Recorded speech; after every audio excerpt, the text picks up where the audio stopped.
Welcome to the Vaughan Advice Givers podcast. I interview Vaughan business owners, entrepreneurs, and thought leaders. Robert Caruso here, and my goal is to bring Vaughan residents the best advice from our community's brightest minds.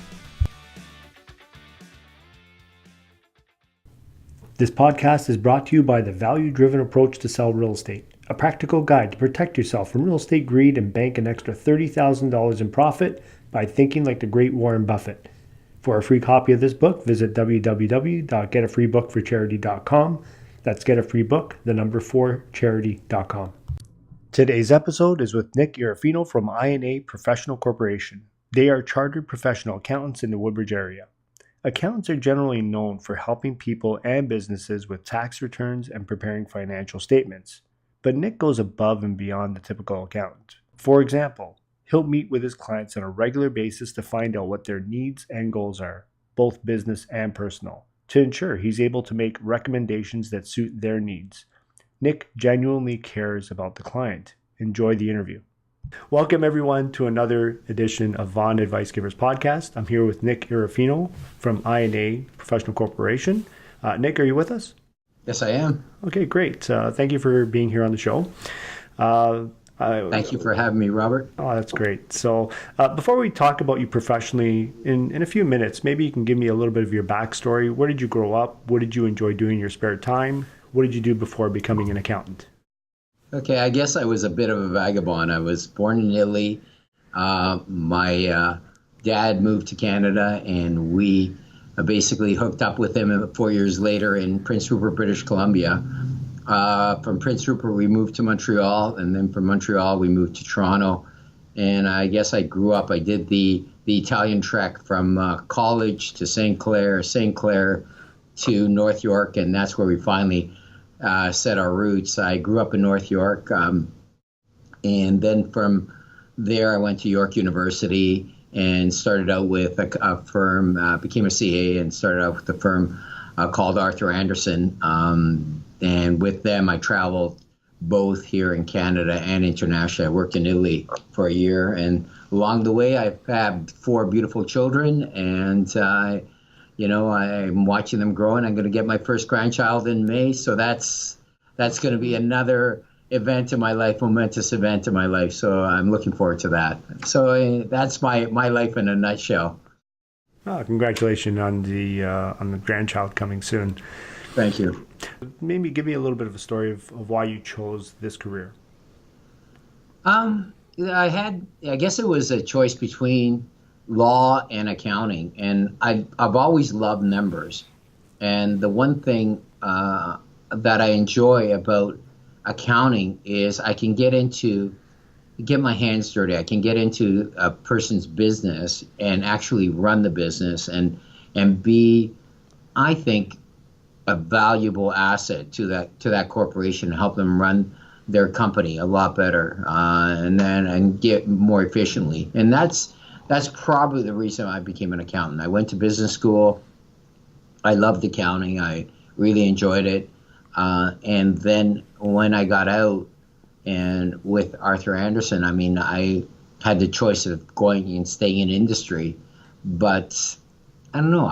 I love the interaction with, especially small business, right? Owner-manager businesses. You go in there and you make a difference. And that's what I love about accounting. Oh, that's fantastic to hear. So I'm sure everybody's had challenges. So what has been your biggest challenge? I think the biggest challenge is managing growth, because managing growth means managing, reorganizing, managing people, teaching, training, and that's been my biggest challenge, is making sure that I hire and I train the best people so that we can help the clients. And I think that's probably been my biggest challenge in business. Mm-hmm. So let's pretend we can go back in time right before you started doing what you do now. Knowing what you know, what is one piece of advice that you can give your former self? I think if I would do it all over again, I would have do what we do now. We focus on strictly construction accounting, or primarily construction accounting, so that we have our little niche. which is so we're a boutique little firm, right? And we don't do everything for everybody. And by doing that, we become good at what we do. And we're not doing everything. So we're not a jack of all trades, and a master of none. We try to master our business. And I think that's made us successful because the market sees us as specialists in that area. And therefore, they send their clients in that area to us. That's number one. Then we have a staff that's well trained in that area. So therefore, they're a lot more efficient and effective when they're doing the work, and also they provide better solutions to the client, which is ultimately what you want to do. You want to be able to be relevant to your client, and that's by minimizing what we do, we've maximized the return that we give to our client. So take me to a time when you thought, wow, I am making a difference. Tell me that story. That has nothing to do with accounting. I think that has to do more with my work with charities, my work with primarily charities, and also the Federation of Calabres here, and that probably was the time when I felt I made a difference. Being involved in charities and seeing people, especially I'm involved in Luso Charities, which works with handicapped people in Southern Ontario, and the Federation of Calabres, which we're trying to build an old age home and cultural center. I try to, that both of those, when I'm working there, tell me how fortunate I am and how lucky I am to have what I have, and how many less fortunate people there are in our lives, right? So that's probably where I've made a difference, is my charity work much more than my accounting work. It's good to hear. I've always loved being involved in charities myself, and it's good to hear that other business owners are doing the same or even more, like yourself. So let's dig a little bit deeper, Nick. Take about 5 minutes on this one. Imagine you're dropped on an island, and on this island there's no other accountants like yours or accountant businesses like yours. List all the benefits from them using your services. Okay. First of all, I think the number one thing is we're not financial reporters. We're financial managers. We see ourselves as the controllers, the VP of finances, for the companies that we do the work for. I think that makes us different than a lot of other accountants who just give financial statements a year in.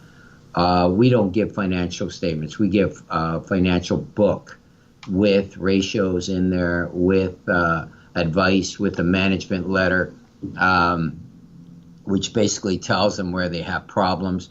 With the ratios, we actually analyze a year-to-year ratio analysis, which tells the people how their business is doing.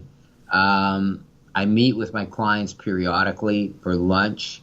Make a point of it, going to their place, or they're coming, or we meet for lunch, and just understanding what they're doing, how they're doing, and giving them more like managerial advice, and helping them try to get, for example, if they need a loan, we handhold them through the process and take them to the banks. My objective is not to just do the financial statements and tax returns for my client. My objective is to help my client grow from an acorn up to an oak tree, right? We have one of our success stories, a client of ours was doing about $4 million in sales. And when we first started with them, which was 1992, and last year they're going to be up around $250 million.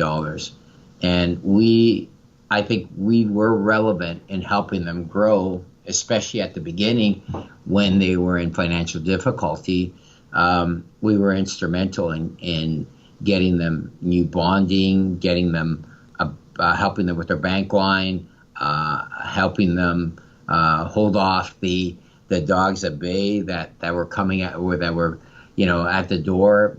And I think that's probably, if you look at one of, say, my professional finest hour, that would probably be it, because we were able to help them and a couple 5 or 6 other people actually survived the 1990s, where there was blood flowing on the floor and a lot of companies went down. We were able to work with the banks and work with the other stakeholders to ensure that these companies stayed alive and grew and became very successful. So I think the number one thing you have to do as a professional is care. You have to basically think of the client's money as your money. Think of the client's business as your business. What would you do if you were there? And the one thing I always tell my clients is, you know what? Any new client that comes in here, I say to them, I'm not going to shut up. I'm going to tell you everything. And then you ultimately have to make that decision, because you are the businessman, right? I'm not the businessman, but I will tell you my thoughts and what I think you should do. And then it's up to you to assimilate that and decide what you want to do. So, and that's worked out really well, because we were able to advise a lot of our clients on how to grow and what to do. And another motto that we live by is, if it ain't broke, break it. So every year we go through our business and we just break it down into components, and we find ways, what can we do this year to improve the product that we give to our clients. And so every year we're going through that. Well, how can we, and that goes from training our personnel to, the product, the end product that we give to the clients, how we interact with CRA, how we interact with the banks, how we interact with the bonding companies, those kind of things. One of the things that we're in the process of doing is setting up an advisory board, because no man is an island, right? And I don't have all the answers, but with the help of the advisory board, they will hopefully give me assistance on what we and give me ideas on how we can help our clients. So that's, I think those things are important. You can't think of yourself as, you can't think of, what am I giving the clients? It's the other way around. You got to look at, what do they need? What are their needs, and am I satisfying their needs? And if I'm not, then what do I have to do to improve, to ensure that I satisfy those needs? And I think too many professionals don't do that. They're so busy, wrapped up in, I got to save taxes, I got to do the year ends, I got to do this, that they don't step back and say, wait a sec, that's only one portion of what a client needs. A client needs asset protection, or otherwise known as credit proofing. A client needs good loans. A client needs a structure that can help them preserve wealth for the family in the long term. A client needs a good succession planning, succession plan for the long term. A client needs to be happy, and how are you gonna make him happy? So you got to make sure you know what he wants, right? But certain clients want to retire at 50. How are you going to get them there? Certain clients want to retire at 80. How are you going to get them there, right? So you got to look at what the client's needs are, and you got to basically talk to your clients and ask them, what do you guys want? What are you looking for? What are you going to be doing this year? And what are you going to be doing next year and the year after? And where do you want to be in 5 years? And I think that's what differentiates us from other accountants. Too many people are afraid to talk to their clients, because they may get, the client may sort of, start asking deep questions and start questioning them, right? So they sort of shy and stay back. Well, we don't. We're often in our clients' faces. We make a point of being in our clients' faces. Thank you for sharing, Nick. I mean, I really like the, and, as a business owner, I get it. We tend to look at one part of our business at a time, whereas it's nice to have somebody come in and take an aerial view of everything and overlook everything all at the same time to see what one part of your business, how it affects another part, and so forth. That's great to hear. I really appreciate you sharing that. Thank Um, you. one last question before we wrap up. Uh, what's an internet resource or app like Google Calendar or Evernote that you couldn't live without? What is it? Probably the email. If there's one without email, and well, you're gonna laugh. Probably my running app is the one that I use the most. Well, you can't live without it, right? So that one is invaluable to me because it tells me how long I've gone and everything else, how many calories and so on and so forth. But I guess yeah, Google Contact would probably be the one that I use often. But beyond that, I'm not proficient in Facebook or Twitter or anything like that. I find, business is a body contact sport. So I'm old fashioned. I use the phone a lot, and I try to meet my clients. So in terms of apps, I'm definitely not. I'm old school. I'm one of those guys you can't teach an old dog new tricks. Oh, good. Thanks for sharing. I really appreciate that. So, leave our audience with one parting message, Nick. What book or quote have you heard or lived by that's helped mold you to who you are? I think the most important thing that I think if I've ever read anything is try to be as good as you can be. Try to do the best you can at everything that you do, and things will fall in place. And I re-engineered my life in the late '90s and early 2000s, and I live by that motto, and that seems to have really solidified my everything around me. And it's you know what? As long as you have a happy environment around you, I think you have a happy life, and that helps you.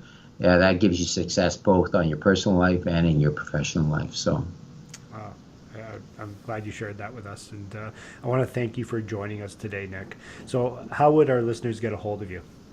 well, if they want to call, our number is 416 And also, they can get a hold of me by, we have a website. It's www. Ierfino and Associates, and you can get us through the website. My personal email is nick at Ierfino, IERFINO.com. So that's pretty easy for people to remember. And, you can drop in the office. We make great espresso or great cappuccino. Just drop by, and we're at 21 Royston Road. That's in Woodbridge at Martin Grove and Highway 7. So please feel free to drop by and have a nice coffee with us. So, call ahead. It'll be better because I'm usually very busy, but if they call ahead, I'll make sure that we have the espresso rating. So I'm going to take that's you the up on best that way. espresso myself for sure. That's Come on by, Rob, anytime.